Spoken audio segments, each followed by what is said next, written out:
Welcome to Conversations with Kelly. Tonight joining me on the panel is a mother and daughter team, and what better way to start Mother's Day weekend off with a mother and daughter relationship. Here on the panel we have Morel Preston. We have Lisa Preston. And actually, Morel is a return guest from Strained Relationships. And last time we were on, we were talking about her relationship between her strained relationship between her and her father. And the last thing that she left us with is that she was actually going to have a reunion, what we call a reunion, with her father that she had not seen for 25 years. So let's recap the situation, how the relationship was before you actually met with your father was it about 2 weeks ago? Yes, actually it was 2 weeks ago. It was 2 weeks ago, and how the conversation went is I contacted him through my cousin, and he called me, and then we got to talking on the phone, and he said that he was coming to Cleveland and asked me to come. Mm-hmm. And so your mom said Cincinnati. Cincinnati, excuse me, with Cincinnati, and asked us to come, and we did have a great reunion. Well, that's good. Let's back up a little bit so we can give our viewers some history. Morel, you didn't have your father around growing up, all the way up until here recently. Tell us how that was for you, because if I recall the previous show that you were on, you had said that, remember Morel was the one that said that when she ever saw her father, the first thing she was going to do was what? Punch him in his face. So are you still feeling like you want to punch your dad in the face? Honestly, no. I'm feeling great about that. I'm not going to punch him in the face anymore. Well, good. We're glad you moved past that, because last time she was like, when I see him, I'm punching him. And you know what? That probably rings true for a lot of people. And it doesn't necessarily mean it was between a father and a daughter relationship. But anybody that has done anything to someone horrendous, whether it was horrendous or betrayal or things like that, that's the first thing we want to do is get them back. Amen? Amen. But that's not always that's never the way to be, as far as if you're living the Christian type life. Lisa, this time we have you joining us tonight, and we want to hear from you. What was it like for you raising a daughter by yourself, knowing that her father was out there and he wasn't supporting you financially? Am I assuming that, or is that right? No, he wasn't supporting you financially, nor was he supporting you guys as far as being a father and helping you raise her. How was that? What was that experience like for you? That experience for me was difficult. It was trying times being a single parent. Mm-hmm. And the way the situation was, he was in her life a very little bit. Mm-hmm. He was with me a little bit of time when I was pregnant, and then maybe a 4 or 5 minute span. Mm-hmm. When she was born, he wasn't around, but then when she was about 8 months to just before she turned a year, he was around, and it was difficult because it was a total surprise, him leaving, because I came home from work and found a note. So, and as raising her, it was really extremely difficult being a single parent. Was there a time, because there has been cases where you said he left you a note, you came home and bam, there's the note. Was there a time when you looked at her with resentment because how he had left you? No, I wouldn't say resentment, just hurt, because I felt like, well, you knew what you had here in Columbus, Ohio, and my feeling was as though you didn't want us. Mm-hmm. But it was never where you treated her poorly because of... No, I didn't treat her any different. I felt like he made a decision to leave, and I made a decision that I was going to be the best single parent that I could be. Did you feel that your mom was the best single parent? Yes, we all know here at Liberty Hill, because you guys belong to this church, and we know that you guys have a great relationship. Has it always been great? No. No. Growing up, well, many times I wanted to, Lord, thank you. No, Snatch her up, and she had asked her how many times she had busted tip. Busted me in my mouth. Because Oh. girls, well, I don't know how boys are, but girls sometimes, and I'm guilty of this too, we want to have the last word. But when it's parents, you got to close it up and listen to what your parents telling you. If not, you get bop. And that's The best hand Now, was when she would bop you, would there ever be a time where you'd be like, I want my dad, or I wish my dad was here, or if my dad was here, you wouldn't do this? You know what? See, no, because I never had that father figure, so that would never cross my mind. I want my dad. It was never a time that I could even think to say that because I didn't have him, so didn't know him, didn't know anything, you know. So no, I just had to suck it up. Lipping off. It was like, I ain't do nothing. Yes, you did. Your mouth is what you did. Did you see a lot of him coming out of her when she was growing up? Some of the Yes, things yes, that- at times. When she was born, to me, she looked a lot like him. And then just little things about her when she was first starting to walk and stuff, her little expressions. Yes, I did see a lot of him in her, but I That never bothered said you? anything negative. It hurt me, times it bothered me, but I wasn't going to search and chase somebody down that made a choice to leave. Okay, so last time on the show, Morel has shared how when she would go to different birthday parties, she would see other people's dads there, and that's when she would start kind of feeling like, you know, where's my dad? Or she would ask you, was it that you asked your mom questions about, you know, where he was, and you was quizzing her about who he was, I'm sure. And why he wasn't here? How did that, when she would, did you ever dread the day that did you know that there would be a time when she was going to start asking those questions?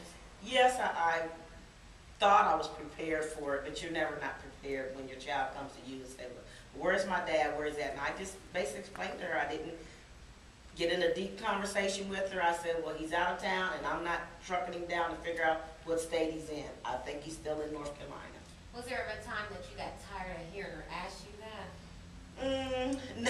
Well, if it was, I probably just shut her down and said, you know what, he's out of town, and I'm your mother and your father. You know, I have said that. I A have lot of said people that feel before, like that that. I'm your mother and your father. And I'm not going to say that I've never said it, or maybe, I remember when Father's Day would come around and stuff, and me and the girls, they would always be like, Happy Father's Day, because when they see that you have been the primary caretaker and things like that, you kind of take on those roles. But clearly, we as women do not know anything about being a father. The only thing we can do is try to fill in the best that we can, but clearly we do not know how to fill that role because we wasn't born to be a father. Right, yeah, that's true. But leading up to her asking you those questions, how did you feel after you answered her, and maybe later on that evening, or you know, sometimes what I think is a lot of our thought process takes place right before we close our eyes and go to sleep. I don't know about anybody else, but majority of the time, my whole day, I can think about what went on my whole day, what bothered me, who pissed me off, what happened nice, and things like that, right before you drift off to sleep. So was there a time in the privacy of you, with just you, that you kind of felt like, dang, you know, oh my God, I feel terrible for her? Yes, because like a lot of times when we did go some places, my friends would be with their husband, their mother and father, and the kids. And she did like a lot of dances in jazz and tap, and they would have a father-daughter, and she wouldn't go out there because there wasn't a father for her to go with, you know. So there's times that I felt really awful because I said, here, her dad's not there to go with her. So it was really a painful time, but through prayer and Christ, I got through it, you know. Was there a time that you, and thank God for prayer in Christ, but experiencing this, did you have ill feelings towards him? Yeah, I guess you could say I was kind of bitter because of the fact I was thinking that they could have stepped to the plate and been a man and have a conversation with me, whatever you was feeling, to just say, hey, this is what I'd like to do, whatever, to come and to be a total surprise after a long day at work, it was kind of shocking. So I was hurt, and I was angry, and I was disappointed. I was feeling a lot of different emotions at that time. Was there times when you just felt, after all of that and all those emotions, was there times that you really didn't want to see him? Yes. made that choice to go, that's okay. Someday you'll regret it, you know. And I don't know whether he did, but I probably, you know, knowing in your heart that you have a child and you all these years voided from being with them. And you know, Lisa, oftentimes, and I'm sure you have seen this before, where women are, you know, I always hear guys talking about, well, she won't let me see my kid because me and her ain't together and all that. And I think that that is true at times, but that was not this case, right? You never made it to where if me and you ain't gonna be together, then you ain't gonna come over here and fool with Morel and things like that. But oftentimes the case, sometimes, well, I don't want to say if it's often, but I've seen it often, where if the man wants to end a relationship with the woman then pulls the plug on a relationship with the kids. And with that type of situation, I think in the long run, or even during, it hurts that relationship between the father and a kid, or vice versa. It could be where the kid is with the father, and because the mother was whatever, they shut the relationship down. So sometimes, with your case, it was he just chose to leave, and for whatever reason, he left you. He also left behind a daughter.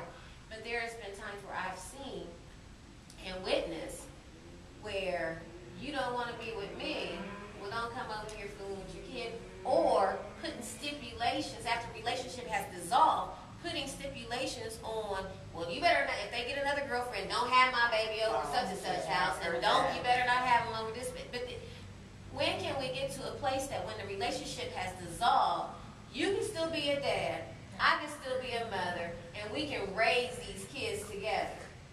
I don't necessarily have to like you, but I am going to respect you because I liked you once upon a time when we was rumpling around, but now all of a sudden that feelings have changed, then all of a sudden, you know, the relationship, the kids suffer. You feel what I'm saying? Right. So I'm glad that that was not the case with Morel. You did not deny her father because, oh, you ain't gonna deny that. You can't come over here because he left me a note and that's sorry, son, such. It could have went that way. Yes, it could have went that way. But also, this as a parent and being single, when you think back, I could have tried to reach out more than I did, but in my mind, I was thinking, I'm not going to chase somebody down that did not want us, or just have job and children's services reach them for money, because a lot of time all they go is look and try to get child support from the guy, because money doesn't replace the person being there. It's better to have the person there to at least have some involvement in their life and just receiving a check in the mail. So you see, And I had a decent job, so I didn't really think about, you know, trying to do anything like that. so in your mind, you were thinking, hey, I got a good job, I'm gonna love her, I'm all she needs. That wasn't, can we say that that's what it was for you? Was it enough? I can say at times it was, because there was a point in time that I just stopped asking. I just stopped asking because she was enough, you know. But But did you have to reach that point? Or? yes, I had to reach that point because before then I had questions. Where is he at? You know, just like you were saying back on the previous show when I did say, okay, well, I have birthday parties. There's dads, moms, you know, everybody's there, and I only have my mother. How would you have felt, Morel, if it would have been a situation, and I want you to really share this with our viewers because I know that this has been something that has went on in people's lives. How would you have felt if you found out that the reason your dad wasn't in your life was because your mom was tripping because he didn't want to be with her? Then there would be a lot of resentment towards her, because it would be like, okay, you kind of ran my daddy off, you know, so it would be like hurt towards her because you're supposed to be my mother, and that's my dad, so why would you want to run him away from me? You know, so, and that would cause a lot of friction. We probably wouldn't even be as close as we are today if that was ever the case. You know, we would be so distant. It wouldn't be, oh, hey, Mom, you know, I love you. It would be, okay, what's you know, like I'm talking to a girlfriend. What would it be? Come on, Oh, now. wait, She what's up, hey, how you doing type. It wouldn't even be, hey, mom, I love you type of relationship. It would be kind of like a friendship instead of, oh, that's my mother. You know, instead of us being how we are because of the situation. Because I now think in my head, like, okay, well, she ran my dad off. Why? Why? What if she said, well, Morel, it was because, you know what, he ain't treat me right. And I would say, because, well, that don't have anything to do with me. That don't have anything to do with me. You guys had a child. You had a daughter together. And that's me. Or what would you say to this situation if she said, you can go with your dad, but you can only go to the park. You can't go over his house. I don't like his wife. I don't like his girlfriend. At that point, still, because it would have been her, you know, running him away from me. So I would have been, being the teenager or whatever I was, you're not going to tell me that. You're not going to tell me what to do. Because I wouldn't have as much respect as I do for her now.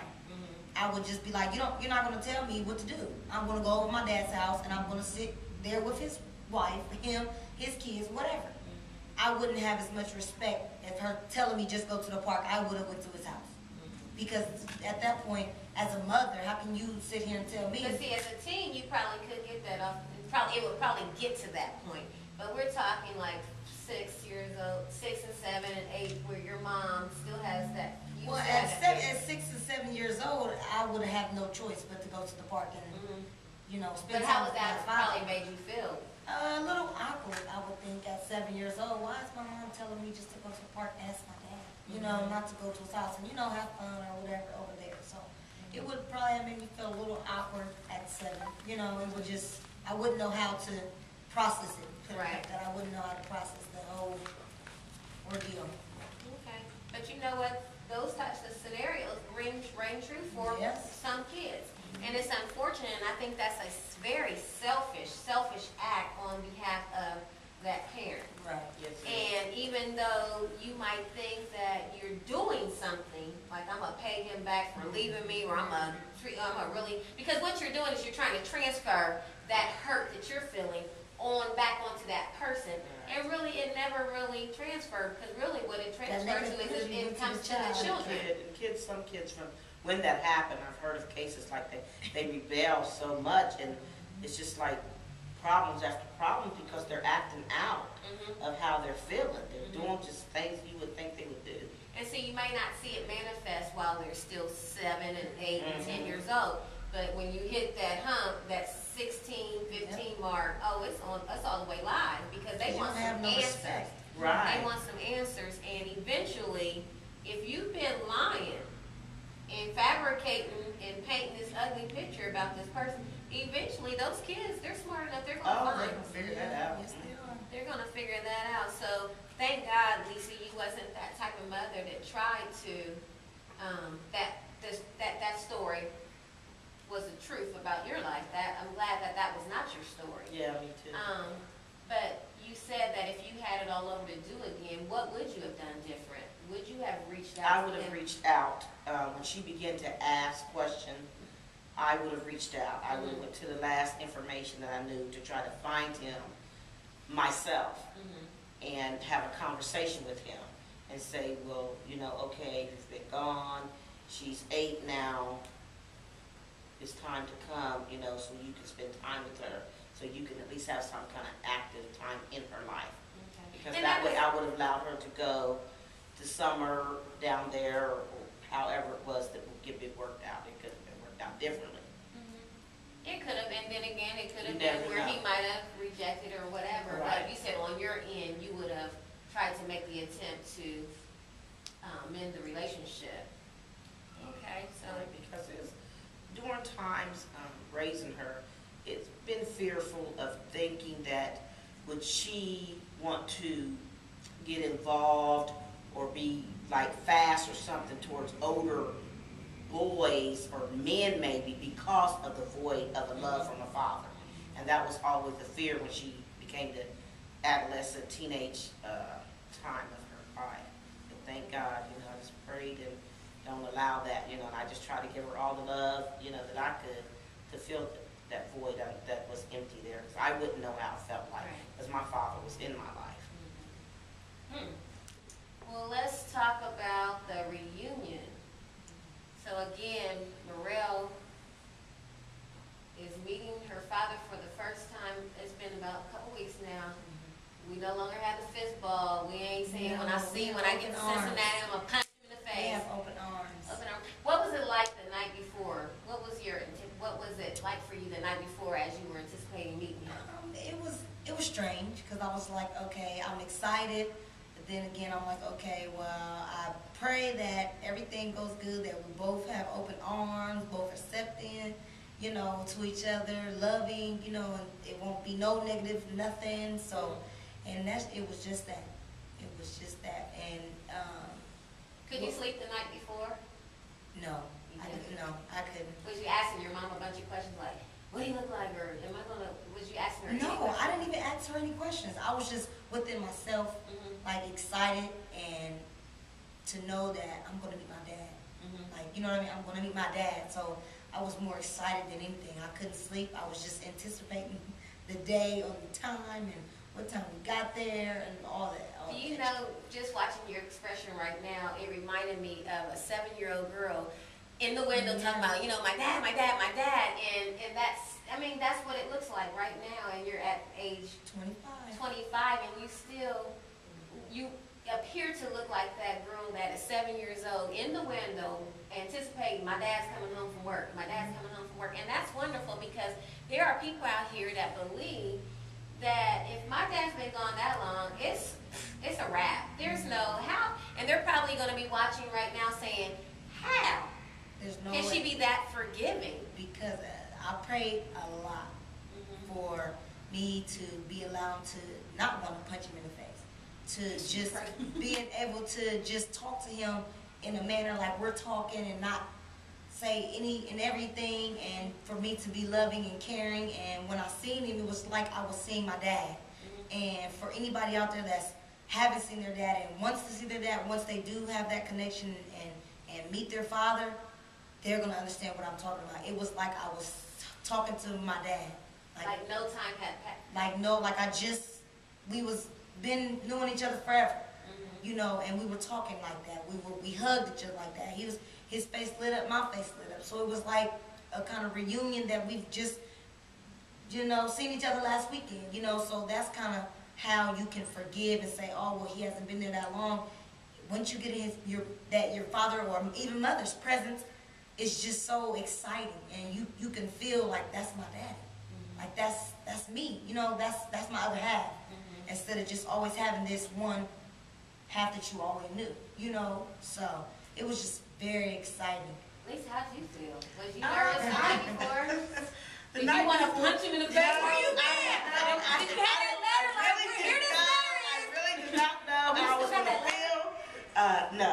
I feel like- God is good, because I was like, was I going to cry? Was I going to shout? I didn't know what I was going to do. Oh, I thought I was going to start singing.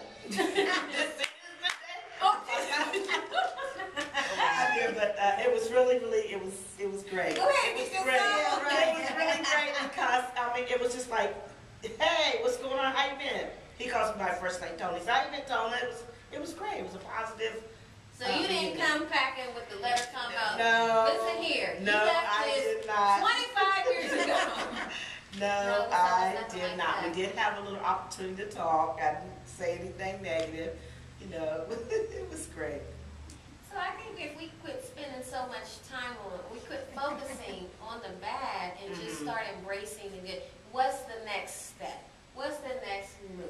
Let go, let God. Yep. And I know that and I don't want to say that is the easiest thing in the world, but here on the panel we have Morel, who is strict, who is who is saying that you can move past it. Now I know that there's some situations where there may have been some abuse involved. There may be some other situations or some turns and twists that might be involved in these strained relationships, but for the most part, if you have it, if it's something where it's just been an MIA type situation, you're saying you can still have a relationship with your father as an adult, even after 25 years. Yes, Yes, I am. So what we're saying tonight is there's hope. We don't have all the answers, but the start is learning to forgive, the importance of learning to forgive. And forgiveness is not it's not an easy task. And it comes at the right time. I wonder, would you have still been feeling that way 10 years ago? When you were that teenager that was angry and wanted to punch him in the face? To be honest, I feel like no. You still think I that? still would have been like, I want to punch him in the face, and I probably would have maybe even tried to if I did, you know, because at that point I had all the questions and everything was still stirring up in my brain. Of course, I wasn't as mature as I am now, and it was still been like, okay, what's up? Like, You why? size them up? Yeah, like why? So what? You know, like at that point I would have been still like, why wasn't you in my life? Now that Morel would have been like, okay, I got questions, you got answers, and that's just gonna have to be that. So his time is I was really the whop, that's your dad. But you know, No, if you really, would walk I her, I was think she still would have had Yeah. those feelings. No, You yeah, can't okay, walk because you feelings can't out look these right. days. Whop a And feeling then out. once you get your questions and stuff going, it's like nonstop, you know. So I just want to keep going and going. So basically, we can say that it's about timing. It's the right Yes. timing. And because you said 10 years ago, it would have been, Yeah. what's up? And you probably wouldn't have called him dad. You probably would have Called called him him vice Jeff. versa or whatever. And it would have been all bad. And then mom would have been probably grabbing somebody out of jail, bail money, something. Or mom probably would have jumped in. Yeah, Because yeah. 10 years ago. could you 10 years ago, could you have forgiven him? Yes, I think I would.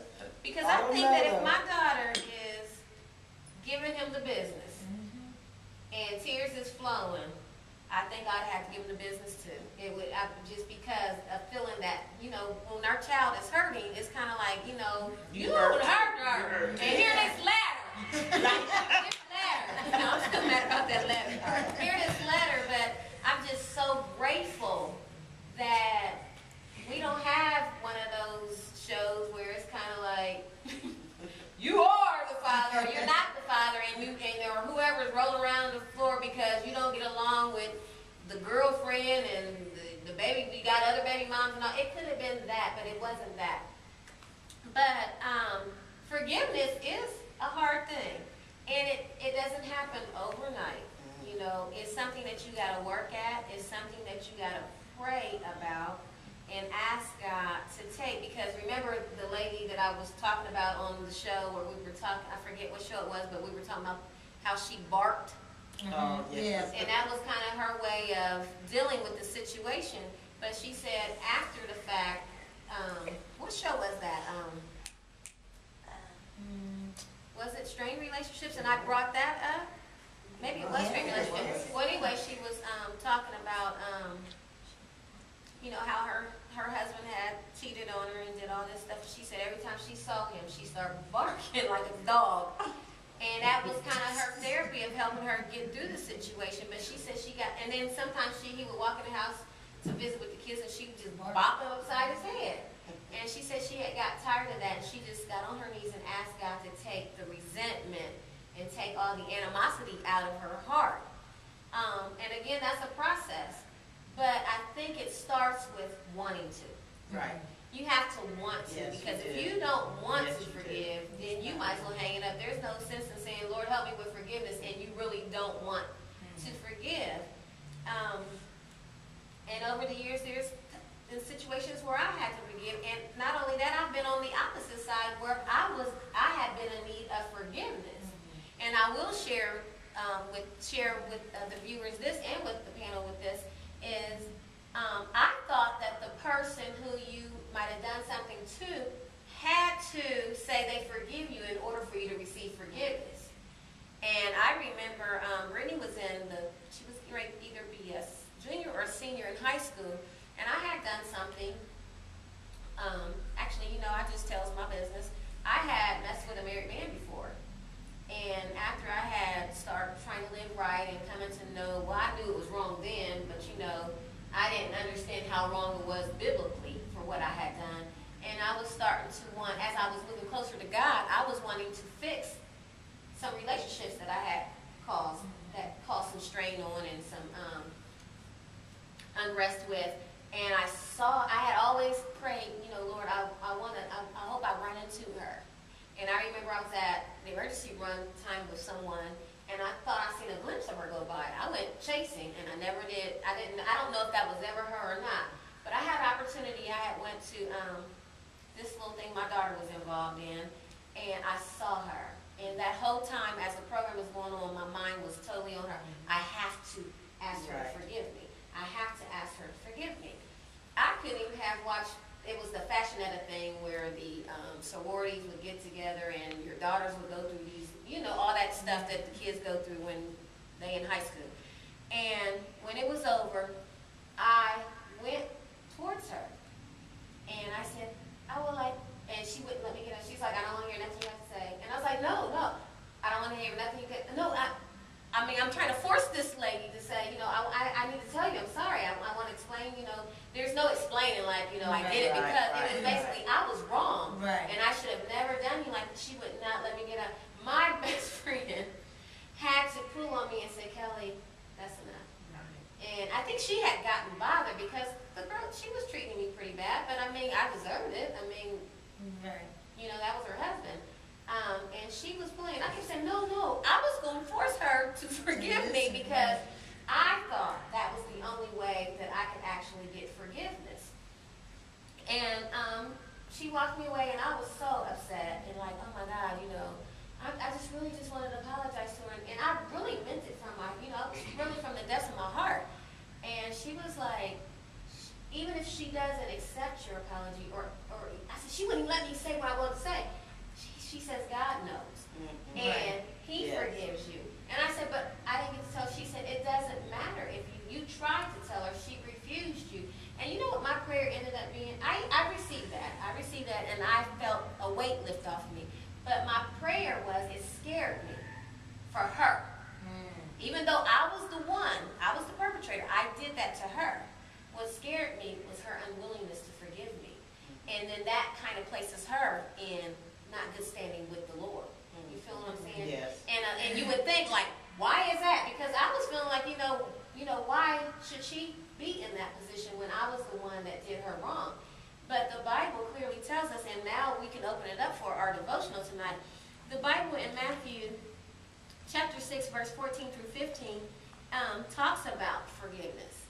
And it says, for if ye, this is chapter Matthew 6, starting with verse 14. It says, for if ye forgive men their trespasses, their faults against you, your heavenly Father will also forgive you. But if ye forgive not men their trespasses, neither will your Father forgive you of your trespasses. And we're all, everybody collectively in this world, we are in need of forgiveness. Yes. We are in need of forgiveness, and that was the very reason why Jesus went to the cross of Calvary, to forgive us of our sins, for us to be reconciled with the Father. And he's clear, and this is the words of Jesus. This is not the words of Paul or anybody else. This is the words of Jesus, that if we forgive not men of their trespasses, then we are not forgiven. He will not forgive us. And I don't know about you, but I know I need forgiveness for some of the things that I know would send me to hell 2-3 times. Yes. Bust, what they say, bust hell wide open. I will be the one with stilettos busted all the way open. Some of the things that I've done. And there's been things done to me. And sometimes we get to a point to where we forget about what we've done, or we don't think that that was that bad, and we want to hold grudges against someone that has done something to us. No, we have to forgive. The same mercy that God extends to us, and that same forgiveness that He gives to us each time that we mess up. And we can't get into this little sin, small sin. I have not found that in the Word where it says little and He weighs it on a scale. Little and heavy. Or, okay, this sin right here, Lisa, is going to send you to this part of hell. Right. This part of hell. Right. Where it's going to be a nice sweet. And then this bigger one over here is going to send you way down deep where all the fire going to just just get you all the time. There's no sections in hell where you're going to have a suite and I'm going to be in a shack of it. Sin is sin, and we are all in need of forgiveness. Yes, amen. But I want to go a step further, and I need my props to come up. When we refuse to forgive, it's like, let's say, you got both of them? We always do the bad thing on the guy. Let's say these two were married. And Liz messed with his best friend.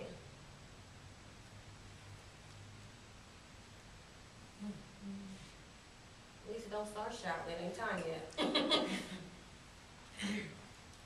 Liz messed with your best friend. I mean, you love Liz to death. And you will never forgive her. You can't even, y'all got kids, you can't even have come in the house because you don't want to see her face. And what I'm doing is I'm wrapping rope, was twine, but it's our rope tonight, around these two. And what happens with unforgiveness is, as long as he can't stand her, can't stand to see her face, and Liz then kind of turned around, and they done got divorced and stuff. They divorced because he couldn't take it. And Liz is doing her. She doing her, and she minding her own business, whatever. She didn't already ask for forgiveness, or maybe she hasn't. But I can't stand her. Every time I see her, and when we go, he can't even half go pick up the kids without staying in the car because he can't stand to see her face and all this kind of stuff. And what happens is his life is continuing to be tied to her. He's not dating no more because he don't trust women. They all raggedy. He think they all raggedy. All of them is sneaky because of what she done. So every chance he get with his boys, he's always talking about what she do. He always up in her business. Now she with so-and-so. She out doing this. She out doing that. She ain't going to do nothing but do the same thing she did to me. Same thing she did to me.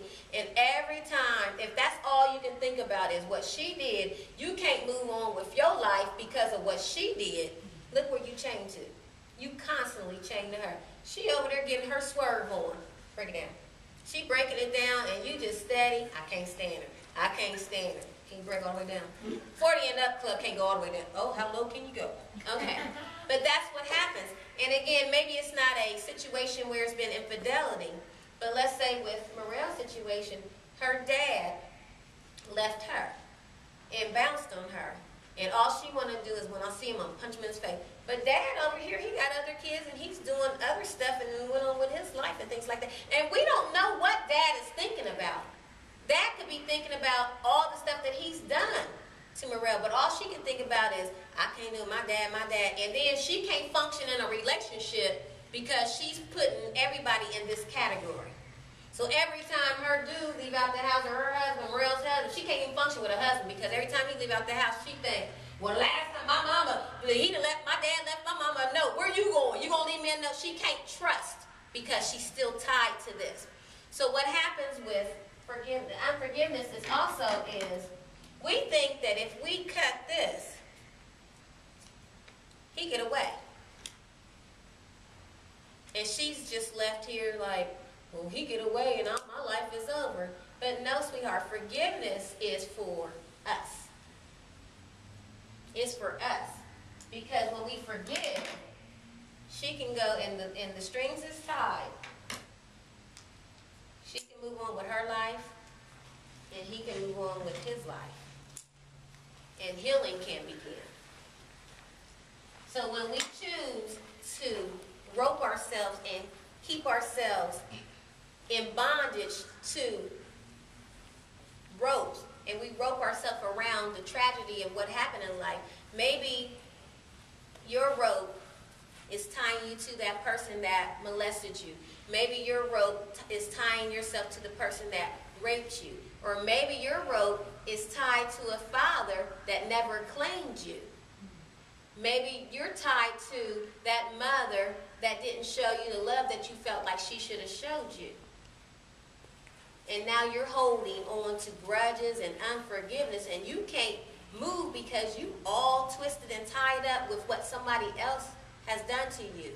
And when you get to a place to where you are sick and tired of all this heaviness, all this bitterness, and all this resentment inside of you, cut the rope and move on. It's going to take prayer. Like Morel said, it's going to take prayer, lots of prayer. Lord, remove this hurt. Remove this resentment out of my heart. Just like I had talked about the woman that used to bark at her husband that had cheated on her. Whatever it takes, forgiveness is not saying the person is off the hook. Because there's a consequence to every action. We don't know how God is going to deal with people. And the Word of God says, and I believe that's in Romans 12:19, the Lord tells us not to avenge for ourselves, that vengeance is His. The wrath of God is for Him. There are consequences to every action. So if you're the perpetrator, you ask God for forgiveness, and if you can, you ask that person that you have done wrong for forgiveness, and you move on. But that does not necessarily mean that you will not have a consequence. But in God's mercy, you can be set free. Thank you for joining us tonight. What a tough conversation, but a necessary conversation. And before we actually close out, Morel, is there anything that you would like to tell or share with someone of how to move on? For anybody any viewers that's going through any similar situation, I just say prayer. I can honestly say prayer and time, because it takes time for everything. It takes time and more prayer. And the more prayer you're doing and let go and let God, you will be able to do anything. That's key, and I liked how you said time. And as a mother, Lisa, raising a child where there's an absent parent, what would you say to our viewers tonight? What I would say is just stay positive. Continue to pray. Don't say anything negative about the other party, because you don't know why and what at that moment caused them to be a void or not be in someone's life. But just give love, all the love that you can to that child, and explain to them the best way you can as why the person's not there. But don't never put anyone down. And what I will close in saying is, if you're that mother that is holding kids hostage because the relationship between you and their father is strained, or he has moved on with his life, I'm asking you today, it's not going to hurt anybody but those kids. So I'm asking you right now, if that's something that you have been involved in, let it go. And if you've been doing that for quite some time, where your kids have come to recognize that, apologize. Sit your kids down, apologize. You know what, I didn't do that right. I did it because I was hurt. Explain to them. Kids are not stupid at all. They know when something ain't right. So again, I just want to close with forgive. Learn to forgive, and it's not an easy process, but with prayer and reading God's Word, we will be empowered to do better. Okay? Thank you for joining us, and good night. Also, I'd like to thank our sponsors tonight. I'd like to thank the Liberty Hill Baptist Church and Overflow Ministries and the KWK crew. Good night.